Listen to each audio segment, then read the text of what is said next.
when the chips are down, these civilized people, they'll eat each other. You are the unvaccinated. You are the problem. It is the unvaccinated who are the problem, period, end of story. The only people that you can blame, this isn't shaming, this is the truth. Maybe they should be shamed, are the unvaccinated. It's time to start blaming the unvaccinated folks, not the regular folks. Anyone you came into contact with will blame you, as will the rest of us who have done the right thing by getting vaccinated. Because frankly, we know that we can't trust the unvaccinated. I think it's time to get our moral house in order, Anderson. It's the unvaccinated who are the threat. All of us vaccinated folks are going to start wearing masks to protect the unvaccinated folks. It's called a Christian value. You're basically punishing the vaccinated for the sins of the unvaccinated. People are not behaving honorably. The unvaccinated are basically saying, well, it's open season for me. I can do whatever I want as well.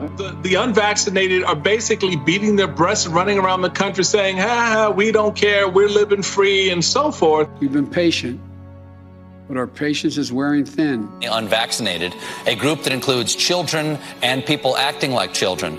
And the rest of us are starting to get pissed off. The vaccinated feel the unvaccinated are making me upset or angry. This is not about freedom or personal choice. Well, my freedom is being kind of disturbed here.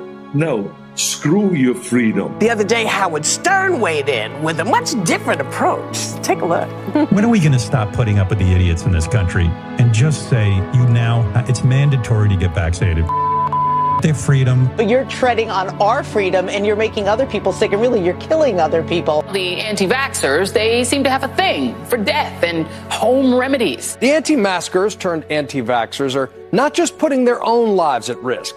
If that was the issue, we could just say that we can watch them compete to win place or show in the Darwin Awards. We have to start doing things for the greater good of society and not for idiots who think that they can do their own research. And don't get me started on the lunatics who won't take any of the COVID vaccines. Life is too short to be an ass. Life is way too short to be ignorant of the promise of something that is helping people worldwide. Maybe you're doing it because you're disconnected or disorganized. Maybe you have some sympathetic psychological reasons. But maybe you're just being antisocial. Oh, you can't shame them. You can't call them stupid. You can't call them silly. Yes, they are. Those who are not vaccinated will end up paying the price. The unvaccinated should be taxed. They should pay more for health care. We need to start looking at the choice to remain unvaccinated the same as we look at driving while intoxicated. We're going to see, and I've said, almost two types of America. Dr. Fauci said that if hospitals get any more overcrowded, they're going to have to make some very tough choices about who gets an ICU bed. That choice doesn't seem so tough to me. Vaccinated person having a heart attack, yes, come right on in. We'll take care of you. Unvaccinated guy who gobbled horse goo, rest in peace, Wheezy. Pointing back to the unvaccinated who are really creating a problem in this country, every death that we are seeing from COVID could have been prevented. Literally, the only people dying are the unvaccinated. And for those of you spreading misinformation,